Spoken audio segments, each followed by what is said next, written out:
3 invités avec nous chaque soir pour décrypter les mouvements de la planète marché. Alexandre Baradez nous accompagne ce soir, chef analyste chez IG. Bonsoir Alexandre. Bonsoir. Merci d'être là. Merci à Alain Dubrul de nous accompagner également ce soir. Bonsoir Alain. Bonsoir Grégoire. Directeur de la gestion de Claresco, et Stéphane Déo avec nous également en plateau. Bonsoir Stéphane. Bonsoir Grégoire. Merci d'être là. Vous êtes le responsable de la stratégie chez Ostrom Asset Management. Il y a pas mal de sujets à voir, de la macro à la micro, avec un peu de politique également. Mais si on essaye de garder une hiérarchie, celle des marchés en tout cas, évacuons peut-être le sujet de l'inflation pour commencer, Stéphane. Enfin, évacuons. Traitons le sujet de l'inflation. Donc, le CPI US hier, l'indice des prix à la consommation, le PPI, l'indice des prix à la production qui a été publié aujourd'hui. Bon, sur l'idée du pic d'inflation, est-ce qu'on avance un petit peu? Est-ce qu'on arrive à avoir un pronostic un peu plus fin peut-être sur l'idée d'un pic prochain d'inflation aux États-Unis? Alors, bon, vous l'avez dit, l'inflation elle est à 8,5 aux États-Unis, c'est le plus haut depuis une éternité, etc., etc. Il y a un point que je trouve intéressant, c'est que si vous regardez les chiffres les plus récents d'inflation, ils sont encore plus élevés. C'est-à-dire que l'inflation a accéléré sur les derniers mois. Par contre, si vous regardez l'inflation sous-jacente, donc en enlevant le pétrole et l'alimentaire, c'est exactement l'inverse. Il y a une décélération. Il ne faut pas oublier que quand vous avez un choc inflationniste fort, les salaires sont à peu près à 5% à l'heure actuelle aux États-Unis. 8% ou 9% d'inflation, enfin on a 8,5%, ça veut dire que vous perdez en pouvoir d'achat. Si vous perdez en pouvoir d'achat, il y a un élément récessif sur l'inflation qu'il ne faut surtout pas oublier. Et je pense que c'est ça qui est en train de se dessiner petit à petit, c'est-à-dire qu'à force de pousser l'inflation à des niveaux extrêmement élevés, vous avez un impact sur le revenu disponible des ménages, et donc des ménages qui consomment moins, et on commence à le voir déjà sur certains secteurs. Je pense à l'hôtellerie, aux restaurants, etc., qui commencent à souffrir. Et donc, on commence à voir sur certains prix des tensions qui restent élevées. Hein. L'inflation sous-jacente, elle est au-dessus de 5%, mais qui commencent à se détendre petit à petit. Donc, je pense que c'est les premiers signes de, en fait, l'effet de second rang, c'est-à-dire ce choc inflationniste extrêmement violent qui, quelque part, devient récessif. Et pour moi, c'est un vrai gros dilemme pour les banques centrales. Parce qu'on a à la fois une inflation qui est excessive, donc il faut faire quelque chose, il faut resserrer la politique monétaire, et une économie qui commence à trouver que la plaisanterie a un peu trop duré, et on voit des croissances qui commencent à se tasser, et donc au contraire, il faudra une politique monétaire plus laxiste. Alors on peut évidemment pas faire les deux, parce que c'est opposé. Oui, donc il y a une espèce de course de vitesse là qui s'installe.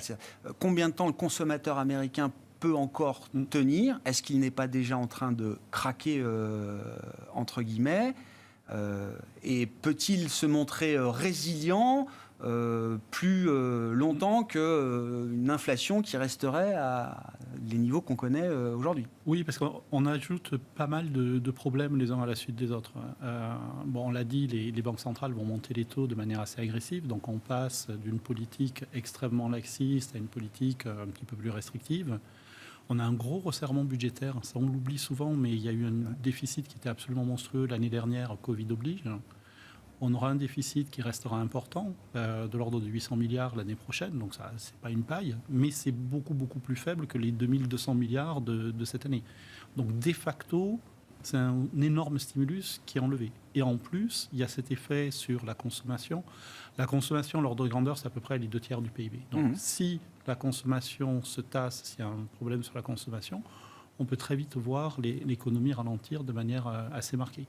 Alors pour l'anecdote, si vous regardez les indicateurs de marché, je vais un petit peu jouer avec de l'économétrie, vous avez une probabilité de récession qui est très loin d'être négligeable pour l'année prochaine. On est sur des configurations qui ressemblent vraiment à une fin de cycle sur beaucoup d'éléments. Et donc, il suffit d'avoir un choc, et on a le choc inflationniste pour passer en négatif. Ouais. Je termine avec vous, et puis bien sûr, commentaires et tour de table, mais est-ce que l'idée ça semble être le sujet, est-ce que l'idée d'un soft landing, comme on dit, est possible ? Quand bien même on aura un tassement de la croissance, mais est-ce qu'on peut éviter une récession trop dure, trop marquée, venant d'une économie américaine, encore une fois, en super forme, si on prend une photo instantanée de ce point de vue-là. Oui. On a un problème de fin de cycle, c'est-à-dire de surchauffe, donc c'est une économie qui va trop vite. Finalement, c'est un bon problème à avoir. Je pense que la réponse à la question, elle dépend beaucoup de la Fed. D'accord. Si vous croyez la Fed vous dit il y a trop d'inflation, il faut la ramener à 2%. Alors j'ai fait quelques simulations. On a de l'inflation à 8,5, on l'a dit. Ce n'est pas en mettant les taux d'intérêt à 2,5 que vous allez faire baisser l'inflation. Il faut les mettre, d'après mes simulations, à 5, voire plus, pour avoir l'inflation qui revient à 2%, qui est l'objectif de la Fed, en 2024. Donc je ne suis même pas très ambitieux. Vous voyez, je donne plus de 2 ans à l'inflation pour redescendre. 5%, vous mettez l'économie en récession. Ouais. Moi, ma théorie, mais je me trompe peut-être, on verra, c'est que la Fed va monter les taux très rapidement, parce qu'ils partent de très bas, ils sont en retard. L'économie va ralentir, et à un moment donné, ils vont jeter l'éponge, ils vont dire « Ouh là là, mais attendez, ça va trop vite, excusez-nous, on ne s'est pas compris, etc. » Et donc, vous vous retrouvez avec un scénario où vous avez probablement un soft landing, si j'ai raison. Probablement des hausses de taux qui s'arrêtent plus tôt que ce qu'on attend. Et ça veut aussi dire que vous ne luttez pas vraiment contre l'inflation et que, alors on ne va pas rester à 8 ou à 9, très clairement, mais vous ne redescendez pas non plus, vous stabilisez. 3, 4, 5. Voilà. Est-ce qu'on saura vivre avec 3 ? D'accord. Donc il ne faut peut-être pas trop croire la Fed. Non, je pense ils ont le droit de jouer avec les mots, hein, c'est des banquiers centraux. License to lie. Voilà, c'est exactement l'expression que j'avais en tête. Comme ça qu'on conduit aussi la politique monétaire. Ils ont le droit de mentir. Il faut le savoir. Moi, je suis très dubitatif sur leur volonté de ramener l'inflation à 2% rapidement. Bon, c'est les enjeux du moment là chez les investisseurs. Qu'est-ce que ça appelle comme commentaire de votre part, Alain ? Alors, par rapport à ce qu'a dit Stéphane, je peux être que d'accord déjà, mais peut-être pour préciser, effectivement, la Fed a pris du retard, en fait, puisqu'en septembre de l'année dernière, elle pensait que cette inflation était transitoire, donc elle a tardé à agir. Et puis elle s'est rendue compte finalement que, aggravée par des éléments exogènes, type l'Ukraine, etc., mais globalement, la Fed a agi peut-être avec retard, donc là, elle en rajoute. Elle en fait un peu, probablement trop, par rapport à ce qu'on a envie qu'elle fasse à horizon 6-9 mois. Et je pense que Stéphane a raison, la Fed, pour l'instant, elle recharge le compteur. Mais autant, je crois qu'il ne faut pas se faire d'illusions sur les 2-3 prochains mois. Ouais. On va avoir une Fed dure, mais histoire aussi de recharger le compteur. Ah ouais, en revanche, il est probable que lorsque l'activité va se tasser, inévitablement, la question c'est avec quelle ampleur, que la Fed mettra de l'eau dans son vin. Mais effectivement, elle en mettra d'autant plus qu'elle aura, entre-temps, rechargé le compteur. Et d'un point de vue, c'est vrai que pour la question des obligations, autant pour l'instant, on n'a pas trop envie d'en avoir parce que la hausse des taux lamine leur valorisation. Mais il va falloir se poser la question à horizon 6 mois du moment où revenir. Et puis, il ne faut pas attendre que ça change pour revenir. Donc, c'est toujours le dilemme de ce point de vue-là. Maintenant, sur la question de l'inflation, comme on l'a dit, une partie de l'inflation est liée au prix de l'énergie, voire de l'alimentaire. Et la Fed ne peut pas tout pour freiner cette inflation-là. Et moi, ma conviction, c'est que dans le cadre de la transition énergétique, on va avoir une énergie durablement plus chère. Alors, aggravée par le fait que si on veut effectivement se passer du gaz russe, ça met une marge de plus. Mais de toute façon, on sentait bien déjà depuis quelques trimestres que l'équation énergétique, elle devenait compliquée. Et que si on veut faire plus de renouvelables, etc., on aura une énergie globalement plus chère. Donc ça reste, à mon avis, durablement inflationniste. Et il va falloir l'accepter, cette inflation. On ne va pas lutter en permanence contre... disons que c'est un des prix à payer, quelque part, pour atteindre cette transition énergétique. Il y aura une inflation. Voilà. Maintenant, la question, c'est d'un point de vue social, d'un point de vue pouvoir d'achat. Ça accentue un certain nombre de problèmes et il ne faudra pas louper le tournant. Alexandre, sur ces considérations, et puis on peut regarder aussi le marché. C'est vrai que les mouvements de courbe ont été intéressants. Ça s'est plutôt un peu repentifié de ce que j'ai compris. Et puis avec un phénomène quand même de rallye obligataire, ou en tout cas de détente des rendements. Oui, ce qui est intéressant de voir, c'est que déjà sur les chiffres d'inflation qu'on a eu hier, donc les 1,2 en mensuel aux États-Unis, quasiment 2 tiers de ça, c'est l'énergie. Donc on voit bien qu'il y a quand même eu un effet là-dessus. L'administration Biden, on peut la critiquer en disant oui, ils mettent tout ça sur le dos de l'Ukraine. Sur le mois de mars, c'est quand même une grosse part qui est liée à ça. C'est-à-dire que le jump qu'on est sur le pétrole, qui est passé de 90 à 130, a contribué quand même pas mal à ça. Du coup, on peut aussi se dire que dans les mois qui viennent, là, on voit que le baril ne tient pas les 130. Il est passé à 92, 93, il remonte à 100. Si on garde ces tendances-là, il y aura des effets de base du coup pour les mois suivants qui seront pas mal. Donc, on pourra avoir des inflexions assez sensibles. Et hier, c'est ça qui est intéressant de voir que la première action du marché, quand les chiffres ont été publiés, le marché s'est attaché à regarder l'inflation corps mensuelle. Oui. Et effectivement, comme disait Stéphane, là-dessus, on a des chiffres inférieurs aux attentes et inférieurs au mois précédent. Donc on voit qu'effectivement, s'il n'y a pas d'énergie notamment, on a une inflation qui commence à plafonner. Et ça, effectivement, ça a repentifié un petit peu le 2 ans, 10 ans. Et ça ressemble, pour le sens qu'on a, ça ressemble à ce qu'on a vu en 2019. C'est-à-dire qu'on a un 2 ans, 10 ans qui est passé très légèrement en territoire négatif, qui a rebondi. on y revient et on se repentifie, mais sauf que si on regarde dans l'histoire sur les 3 dernières grosses récessions, à chaque fois qu'il y a eu des inversions de courbe, alors les précédentes étaient quand même plus profondes. Donc les récessions sont quand même intervenues au point de vue économique quelques mois après. Et on pourrait se dire, du coup c'est bien si le pétrole baisse, que la pente se refait, mais sauf quand on regarde dans l'histoire des marchés, dans les premières phases où la pente se refait, le marché continue de baisser en fait. Et il arrête de baisser à un moment donné quand la pente s'est un peu plus refaite. Donc, j'allais dire, il y a du positif et du négatif. Le positif, c'est qu'effectivement, on a quand même 2 ans que c'est un petit peu détendu. Mais le négatif, c'est que ce n'est pas forcément le signe que les marchés vont partir tout de suite, pensant que ça y est, on est arrivé au pic inflation. Ça peut aussi laisser la marge de manœuvre à Biden avant les midterms. Il peut commencer à mettre un peu de pression politique. Ils ont déjà commencé à le faire sur les producteurs, estimant qu'ils profitaient un petit peu trop de ces hausses de prix pour se faire des marges confortables. Il est possible qu'il y ait une vraie pression politique et les enjeux climatiques, effectivement, on va les respecter au maximum, mais il est quand même possible que pour les enjeux politiques, on mette un peu de pression sur les producteurs US de pétrole. Donc, j'ai l'impression que sur les matières premières, on a quand même touché une zone haute. Alors, on verra ce qu'il en est pour l'embargo sur le pétrole et le gaz russe éventuellement à un moment donné, mais sur l'ensemble des commodities, agricoles, métaux, industriels et énergie, vous avez des indices de prix de matières premières qui évoluent sur le niveau de 2008 et qui ont fait x3 depuis le point bas, en moyenne, un point bas Covid. Donc c'est quand même une zone où on peut commencer à se dire, effectivement, sur des phénomènes de destruction de demande un peu en face, et si toutefois il n'y a pas d'embargo sur le pétrole et le gaz russe, on ne voit pas pourquoi les matières premières iraient plus haut. Et même s'il y avait un embargo, peut-être d'abord pétrole, est-ce que les effets du coup de ralentissement économique en face ne viendraient pas compenser dans l'attitude des marchés? Est-ce qu'ils pousseraient réellement le pétrole beaucoup plus haut finalement? Donc le sentiment qu'on est peut-être en zone de consolidation haute des matières premières et que du coup sur l'inflation effectivement on pourrait commencer à former un top. Donc ça c'est plutôt favorable aux valeurs plus croissance, mais on a les résultats qui approchent et on va voir comment elles se sont comportées du coup au premier trimestre. Ouais. Mais c'est intéressant parce que ça rejoint ce que vous disiez, Alain, c'est que à un moment, il y aura une forme de renversement et on voit bien que les mouvements obligataires ont un impact direct sur les marchés actions, sur la dynamique des marchés actions. Donc le trend, ça a été value versus croissance, surperformance de la value avec des valeurs de croissance affectées par la remontée des rendements obligataires. Il faut se préparer à l'idée que ce schéma se renverse peut-être à un moment. Voilà, et au-delà du calendrier, quand Stéphane parlait de 5% qui seraient les taux nécessaires pour véritablement freiner l'économie, il l'exclut parce qu'il dit que ça provoquerait une vraie récession. Rappelons qu'on est quand même dans des économies avec des déficits budgétaires importants, des dettes d'État aussi très importantes. Donc rappelons ainsi que la dette française, le 10 ans français qui a 1,20, ça veut dire que les nouvelles émissions de dette, elles seront plus gratuites.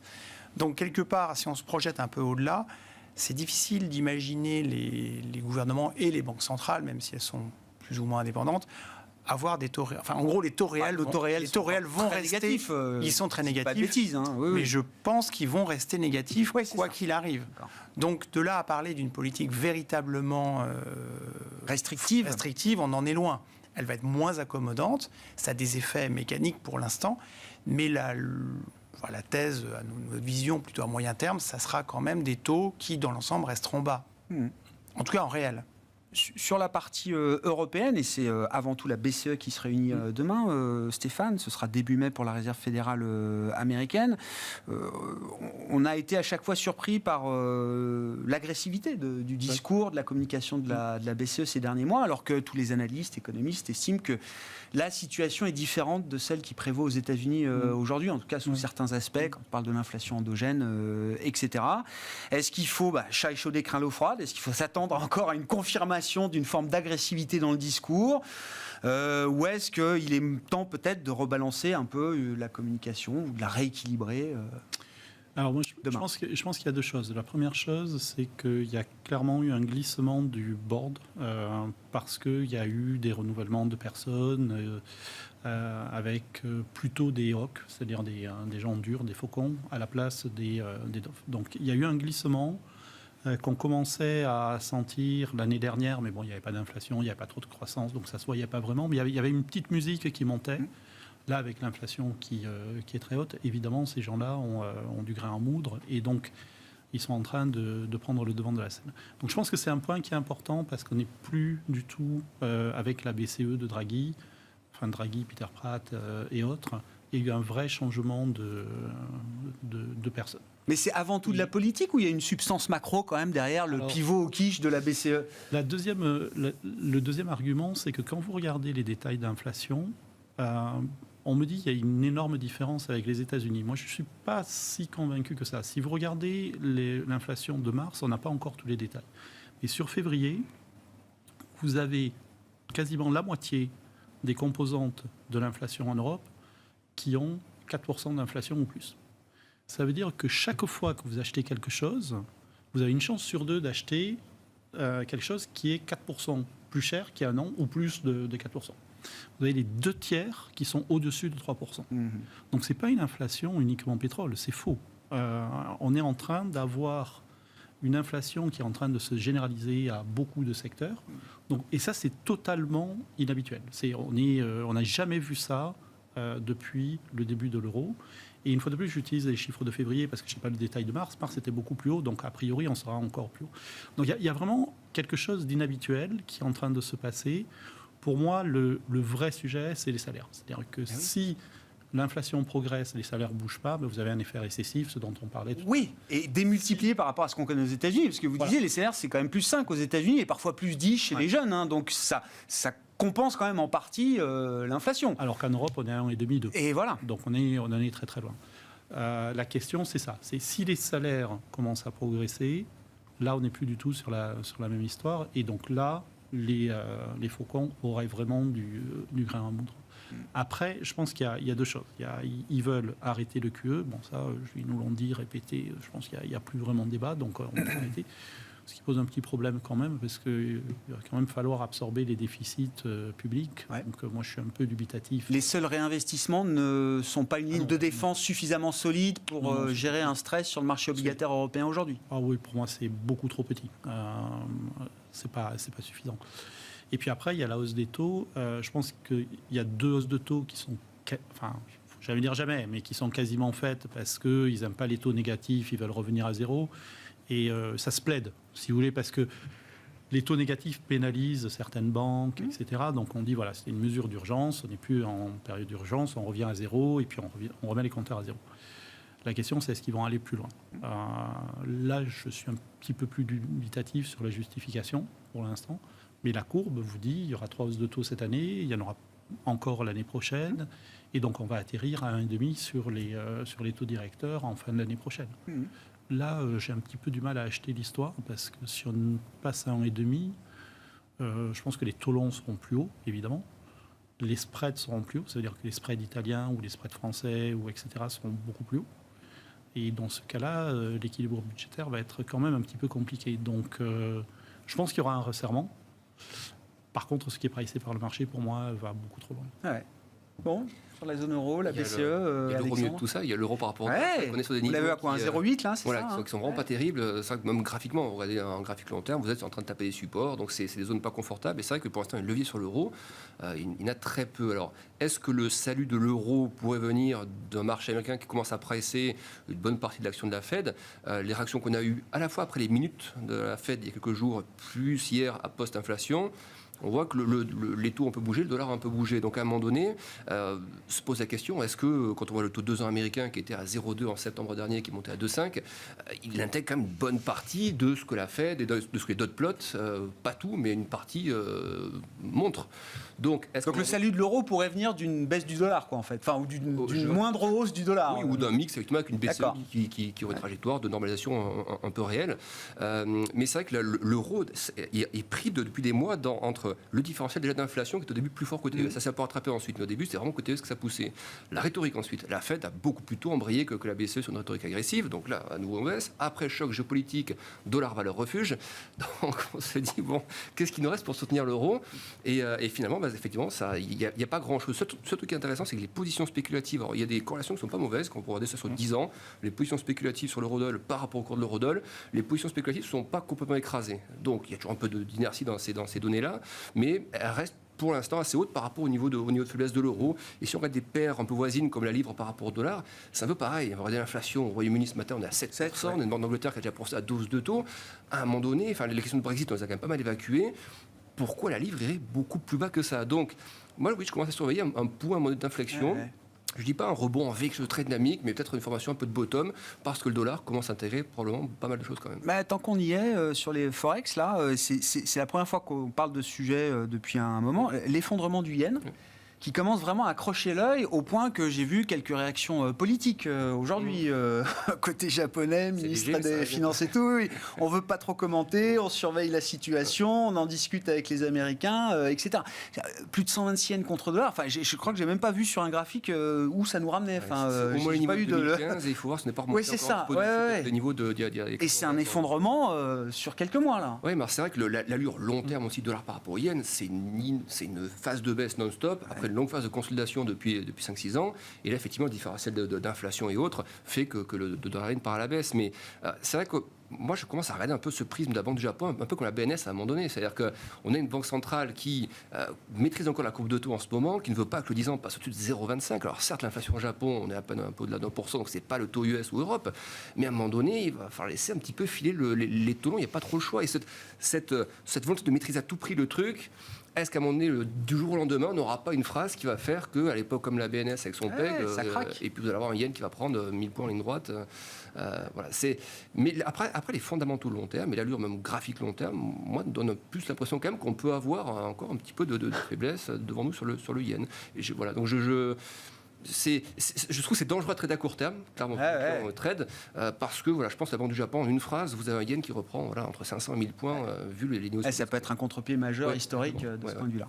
Sur les devises, et bon, le yen, si le yen vous intéresse, puis on peut en lier ça peut-être aussi aux publications de résultats. Le Forex, c'est aussi Alors sur le Forex, des facteurs. Une constatation empirique sur le Japon sur 20 ans, c'est qu'en général, quand les marchés montent là-bas, le yen s'effondre. Donc en euros, globalement, souvent on perd avec la devise ce qu'on gagne sur le marché ou l'inverse. Ce qui rend, je trouve, ce marché compliqué d'un point de vue equity. Mais ça n'engage que moi. Sur le dollar, j'entends bien ce que vous dites, mais le problème, c'est que quand même sur les taux, ils sont plus agressifs. Sur la croissance économique, ils restent quand même meilleurs que l'Europe, qui a quand même pas mal de sujets à adresser. Donc pour moi, le seul élément qui pourrait faire que l'euro reprendrait un peu des couleurs, c'est s'il y avait un véritable ralentissement aux États-Unis de l'économie, plus important que prévu, qui changerait les perspectives sur les taux et puis tout simplement aussi une moindre dynamique. Mais pour l'instant, je ne le sens pas encore complètement. Donc, il y a quelques mois avant le pivot au quiche de la BCE, on parlait de la parité parce qu'on disait sereinement, d'un euro qui pourrait s'effondrer à parité contre dollar. Ouais, pour l'instant, je ne vois pas. Les éléments qui soutiennent le dollar me paraissent encore bien là. Sur le yen, je ne sais pas...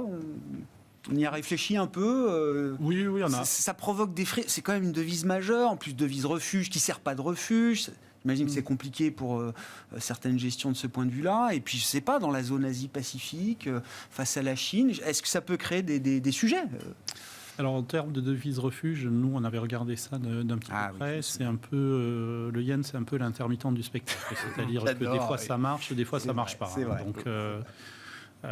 Donc vous avez une. Et là, ça marche pas du tout. C'est un peu l'assurance qui vous fait pile ou face pour savoir si elle va marcher ou pas. Donc je suis un peu dubitatif. Par contre, ce que vous dites sur l'Asie est intéressant. Je change de sujet, mais j'ai regardé le yuan et la corrélation du yuan avec les monnaies d'Asie du Sud-Est. Oui. Et vous faites ça sur 20-30 ans, c'est impressionnant. On avait une corrélation qui était à 0. Donc en fait, la Chine vivait sa vie, les autres pays vivaient leur vie. Et là, on glisse petit à petit. Alors, ce n'est pas une ligne droite, mais très, très clairement, il y a de plus en plus des mouvements communs de toutes les monnaies d'Asie du Sud-Est avec le yuan. Donc, il y a très clairement l'émergence d'une zone yuan, petit à petit. Ça, c'est l'imbrication commerciale de cette zone qui fait que ces mouvements sont de plus en plus corrélés. C'est ça, c'est les prêts chinois pour les développements, la nouvelle route de la soie, donc c'est des prêts qui sont faits en yuan, du coup il faut que la Banque centrale ait des réserves en yuan, etc., etc. Enfin, il y a plein de raisons qui expliquent tout ça. Comme d'habitude, dans ces cas-là, il n'y a pas juste une raison, mais je trouve la tendance vraiment très, très impressionnante. Et on l'a vu en particulier pendant les grosses phases de dépréciation du yuan il y a quelques années, où en fait toutes les monnaies asiatiques ont eu tendance à suivre. Donc elles ont décorrélé du dollar, elles ont plutôt suivi la Chine. Et ça, je trouve que c'est très intéressant parce qu'on a vraiment... en fait, je pense qu'on a petit à petit un monde à trois monnaies qui émergent, avec l'euro en Europe, une partie de l'Afrique et Europe de l'Est, le yuan en Asie, et puis le dollar quand même, qui reste de très très loin. C'est à peu près 60% des réserves de change, le dollar. Donc il est là pour un moment encore, celui-là. Et le yuan, La faiblesse du yen japonais pose un problème aujourd'hui à la Banque centrale chinoise avec le niveau du yuan? Non, pas vraiment, parce que le yuan est beaucoup plus... Alors, il regarde ça en trade weighted, c'est-à-dire, en fait, c'est un taux de change contre un panier de monnaie, et l'importance des poids qu'on met sur chaque monnaie dépend des échanges commerciaux. Pondérer des échanges commerciaux, c'est ça. Les deux monnaies qui sont importantes pour la Chine, c'est l'euro et le dollar de très très loin. Donc c'est les deux choses qui regardent de très près. On peut en venir aux résultats d'entreprise, alors de manière symbolique, parce qu'on n'a pas encore beaucoup de biscuits, de nourriture, mais bon, il y a un emblème, LVMH hier, JP Morgan côté banque américaine, et puis ce qu'on attend de cette saison de publication. Ce que j'allais dire, les résultats d'entreprise, on l'a vu avec LVMH, où les résultats étaient particulièrement bons, enfin en particulier sur la division Star, donc qui est maroquinerie, celle qui est la plus rentable. Je regarde le cours de bourse. Voilà, ça a ouvert en hausse et finalement c'était en baisse. Plus 0,5. Ça finit se mis en légère hausse, d'accord. Mais je dirais sur LVMH... Il n'y a pas... Oui, voilà. Ça a fait une séance en dents de scie. Comme depuis pas mal de trimestres, en fait, les résultats sont toujours meilleurs qu'attendus parce que la société délivre. Le cours de bourse sur le jour du résultat, en général, ne salue guère ces résultats ou par éventuellement une légère surperformance, mais à peine, parce qu'on est plutôt en digestion de multiples. Alors c'est en partie lié à la hausse des taux, mais c'est aussi lié au fait que, et je pense que ça va être un peu à l'image de toute cette séance, ce trimestre de résultats, c'est que les résultats vont être dans l'ensemble pas mauvais, parce que le premier trimestre est encore assez solide malgré tout, mais il y a des interrogations sur la suite parce qu'on a de plus en plus d'inflation dans les coûts.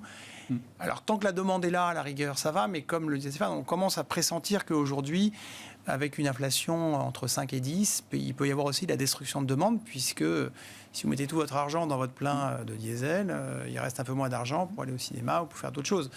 Donc il y a forcément un petit peu des craintes de ce côté-là, savoir où ça va taper, et donc probablement une activité moins dynamique. Il y a un gros écart aujourd'hui entre les anticipations de PIB vues d'un point de vue macro, où en gros en Europe on est passé de plus 4 à quelque chose comme plus 2, ou entre 2 et 3, on ne sait pas très bien, voire moins, et un consensus de résultats qui pour l'instant est autour de plus 8, plus 9. Alors, au début de l'année on était à plus 8, plus 9, et moi je pensais qu'on serait à plus 15, et là on a plus 8, plus 9, et tout le monde se demande si on ne va pas être à 5 ou à 0. Ouais.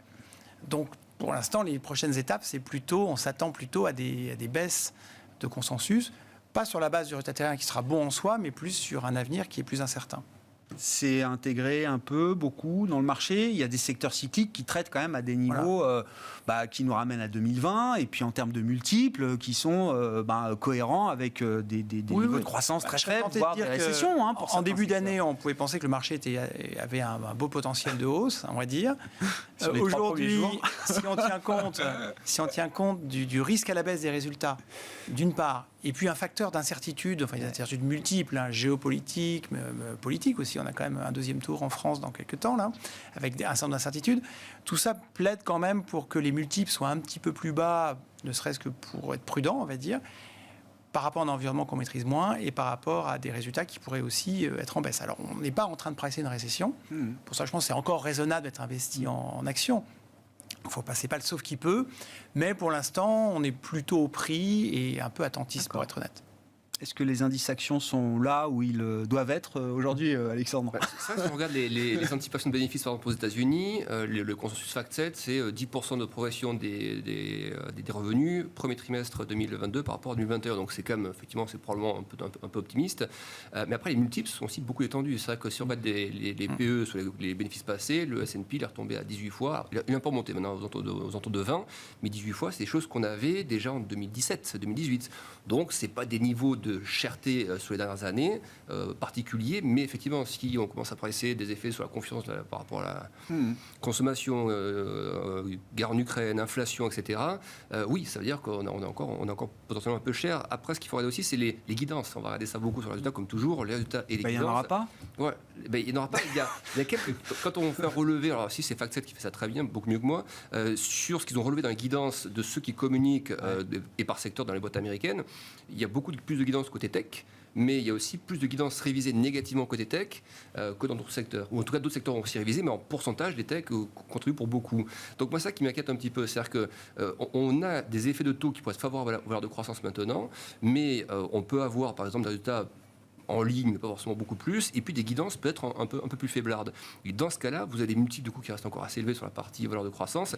Et moi, je ne dis pas qu'il n'y a que ça qui m'inquiète, mais ça pourrait donner lieu à des corrections plus poussées sur Apple, sur Microsoft ou autres, sans que ces valeurs soient en danger. Mais on a aussi atteint des niveaux de cours, des écarts aussi par rapport à des moyennes de prix historiques ou autres, qui sont très très significatif, et la situation actuelle pourrait obliger finalement, si en plus les buybacks sont peut-être un petit peu moins nombreux dans les mois à venir, les volumes de buyback, ça pourrait effectivement pousser en fait à la consolidation, pas une chute de 20-30% supplémentaire, mais peut-être une espèce de grosse cuvette en fait. On a acheté 20% sur les questions monétaires, l'Ukraine ça tient plutôt bien côté marché US, mais après les questions, effectivement des raisons de confiance, d'inflation ou autre, et donner lieu à quelque chose de lent comme ce qu'on a vu. Une forme d'hibernation, quoi. Un hiver qui n'est pas tout à fait fini pour ces valeurs technologiques, emblématiques, de croissance. Un exemple que je prends toujours, mais l'histoire ne se répète pas, mais il y avait quand même des schémas un petit peu à l'époque un peu similaires. Il y avait la normalisation de la Fed qui avait commencé, qui s'est arrêtée, les achats d'actifs qui s'étaient arrêtés en 2014, et après les marchés américains étaient entrés, il y avait la crise des émergents qui était arrivée, à l'époque c'était la chute des matières premières, c'était l'inverse, et on était entré pendant 2 ans dans un canal avec un drawdown de 20%, et on était sorti après Trump en fait. Donc on peut là très bien rentrer dans un truc qui dure effectivement 2 ans, où le marché va osciller comme ça dans des ranges de 20%. Sans tendance, quoi. Voilà. Mais je ne vois pas par contre les bases pour aller chercher des moins 40 ou moins 50. Vraiment à ce moment qu'on ait un conflit qui s'envenime complètement, avec une confiance qui s'effondre complètement. Les bilans des banques centrales, c'est aussi une arme qu'elles n'ont pas brandie pour l'instant. Les taux ont bougé, ou commencent à bouger, les marchés ont pricé les taux, mais les bilans n'ont pas encore bougé. Donc ça, c'est quand même une arme redoutable pour piloter tout ça, quoi. Comment vous regardez la valorisation des marchés actions Stéphane, je sais pas. Il y a beaucoup de dispersion. Donc. Oui, c'est ça. Je pense que c'est ça le point intéressant. Alors, juste un chiffre, si je regarde dans le rétroviseur, les anticipations de bénéfices pour cette année, d'après le consensus, ont été révisées déjà en hausse de 5%. Donc, où en Europe. En Europe. Eurostock. D'accord. Donc il y a eu l'Ukraine, il y a l'inflation. Bon, nous, c'est quelque chose qu'on a regardé de très très près parce que ça met de la pression sur les marges, donc on est assez inquiet, etc. Force est de constater que depuis le début de l'année, on a une grande majorité de révisions à la hausse. Et c'est pour tout le monde ou c'est pour les pétrolières, par exemple? Alors, il y a beaucoup de pétrole là-dedans, effectivement. Mais pour moi, ce qui est important, c'est effectivement les guidance. C'est-à-dire qu'on va avoir une saison de résultats qui va nous raconter une histoire sur janvier, février et un peu sur mars. Mais ça, c'est le monde d'avant. J'ai envie de dire, ça compte plus. La vraie question, c'est qu'est-ce qui va se passer après. Et donc, je pense que ce sont les guidance qui sont le plus importants. Et moi, ce que je vois, c'est ce qu'on appelle dans notre jargon des valuation spreads. C'est-à-dire, vous regardez l'écart de valorisation entre les entreprises les plus chères et les moins chères. On a tendu l'élastique à un niveau qui est extrême. Donc, si le monde d'après est différent, vous pouvez avoir l'élastique qui repart. Juste pour vous donner un chiffre, en février-mars, sur un mois, l'écart entre le meilleur secteur et le pire des secteurs, c'était 30%.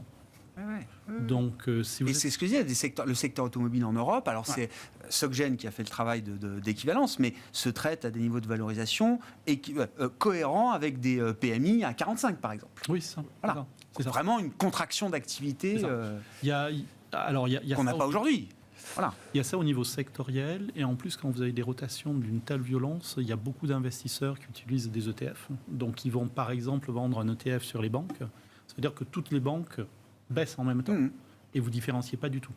Et donc, certaines banques baissent pour de bonnes raisons, et les autres sont amenées par la marée.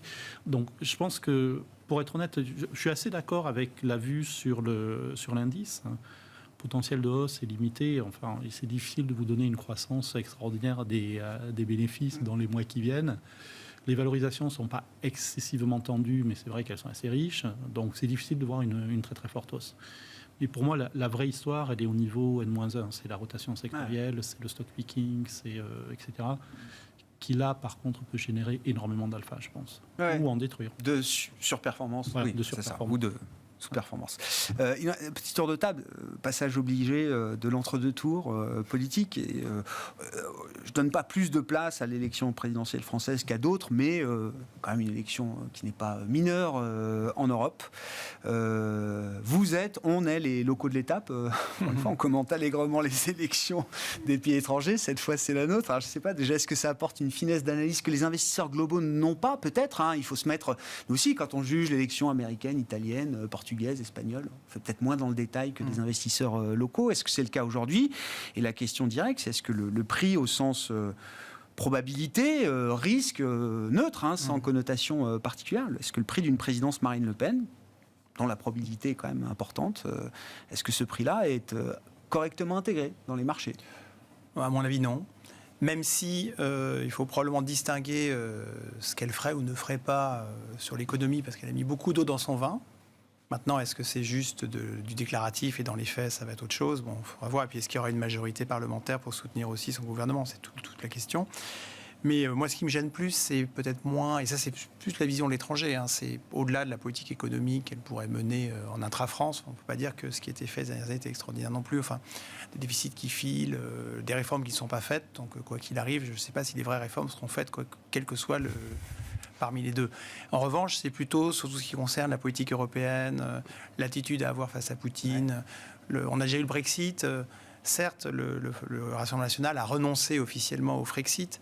Mais enfin, on sent bien que sur la dynamique européenne, ça va être compliqué. Même sans volonté de Frexit, il y aura quand même des frictions. Elle va probablement retirer, ça va plutôt recréer les frontières, ça sera plutôt moins que plus.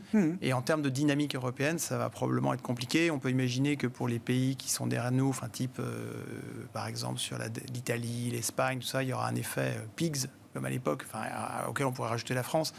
Tout ça, c'est pas terrible. C'est plutôt cette partie-là, en fait, qui m'inquiète durablement sur les marchés qu'un programme économique qu'on va dire qu'elle fera probablement pas. Comme les socialistes en 80, ils ne l'ont pas fait non plus. Oui. Sur la réalité économique, tous les gouvernements sont obligés de mettre de l'eau dans leur vin quand ils sont au pouvoir. Non, mais c'est plus la dimension européenne où là, je trouve que c'est justement un point clé pour les marchés. Beaucoup plus peut-être que la politique infralocale des États-Unis surtout. Là, il s'est un peu passé quelque chose. Et alors pourquoi le spread est à 50 BP alors justement, les investisseurs globaux n'ont pas mesuré ce risque. Ils partent de l'idée, je crois, que c'est pas si la raison qui l'emportera ou que les sondages sont plutôt légèrement favorables à. Donc pour l'instant, je pense que les marchés s'imaginent que Emmanuel Macron sera réélu, malgré tout. Bon, Alexandre ? Ouais, on peut peut-être que le marché aussi essayer de faire le parallèle entre Trump à l'époque, l'élection, ça avait généré un -5 sur les futurs et puis c'était reparti très vite derrière. Et les marchés, durant le mandat de Trump, n'ont fait quasiment que grimper.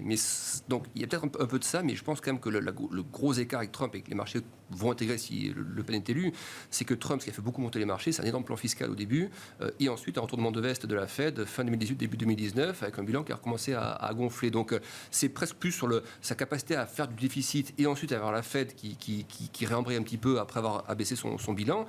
En Europe, ce ne sera pas le cas du tout. On sort d'une période de Covid qui a généré des expansions budgétaires absolument gigantesques et monétaires aussi, et puis ça se passe à l'échelle européenne aussi. Donc c'est le levier que certains pourraient tenter de jouer en disant si c'est Le Pen qui est élu, il y aura la même réaction en Europe. La souplesse budgétaire et monétaire ne sera absolument pas la même que celle de Trump à l'époque. Stéphane, sur le prix d'une présidence Marine Le Pen, c'est le prix de marché. C'est intéressant ce que tu dis parce que c'est exactement le sujet de mon hebdo pour lundi. Donc, les grands esprits se rencontrent. Non, le problème, c'est, je vais juste vous donner un chiffre. Le coût de la dette, c'est-à-dire le service de la dette en France, il y a 20 ans, c'était 50 milliards. Donc, ça veut dire que l'État, chaque année, dépensait 50 milliards en charge d'intérêt. L'année dernière, ça devrait être 25 milliards. Alors que la dette a énormément progressé. Pourquoi ? Parce que les taux ont baissé. Ça, c'est très bien. Parce que ça veut dire que quand vous avez un choc économique, le coût de la dette baisse, parce que les taux baissent, et donc vous pouvez faire une relance budgétaire. Le risque, c'est si les marchés perdent confiance, qu'on se retrouve dans le cas de l'Italie. Quand vous avez un choc en Italie, les taux montent parce que les marchés ont peur, ils demandent un spread. Et donc, comme les taux montent, vous êtes obligé de resserrer votre budget, donc vous sautez sur les freins quand ça va mal. Oui. Et dès que vous avez une reprise, hop, les taux rebaissent et donc vous pouvez relancer l'économie au moment où vous n'en avez pas besoin parce que l'économie va bien. Oui. Et donc vous faites exactement ce qu'il ne faut pas faire, c'est-à-dire vous exacerbez les politiques procycliques, comme on dit. Et ça, voilà. Donc les Italiens sont, parce qu'il n'y a pas une crédibilité extraordinaire, ils sont procycliques, pas parce qu'ils veulent l'être, mais parce que les marchés les forcent à l'être. Pour l'instant, la France est considérée, dans notre jargon, on appelle ça un semi-corps. Exactement. C'est-à-dire pas entre deux. Corps, c'est les Allemands, les proches de l'Allemagne, etc. Et nous, on est juste à côté. Donc pour l'instant, ça tient. Mais c'est ça le risque. C'est que si à un moment donné, les marchés perdent confiance, on perd complètement un outil de gestion du cycle économique. Et ça, c'est très, très grave. Et ça, c'est un risque afférent à une présidence Marine Le Pen plus qu'à une présidence Emmanuel Macron, on peut le dire Je comme pense, ça, oui. sans faire Ah de oui, politique. Et donc, quand on pense aux pigs, là, ça mettrait la France plutôt vers les pigs. Il faudrait trouver un nouvel acronyme. On va FIG, c'était Portugal, il y avait l'Irlande aussi. Portugal, Irlande, qui a été un poster child, enfin quand même des économies portugaises, irlandaises, qui sont quand même revenues à des niveaux incroyables. Italie, Grèce, bien sûr, et puis le Est de Espagne. Merci beaucoup, messieurs. Merci d'avoir été avec nous pour ce tour d'horizon de la planète marché ce soir. Stéphane Déo, responsable de la stratégie chez Ostrom Asset Management, Alain Dubrul, directeur de la gestion de Claresco, et Alexandre Baradès, chef analyste chez IG, étaient nos invités en plateau.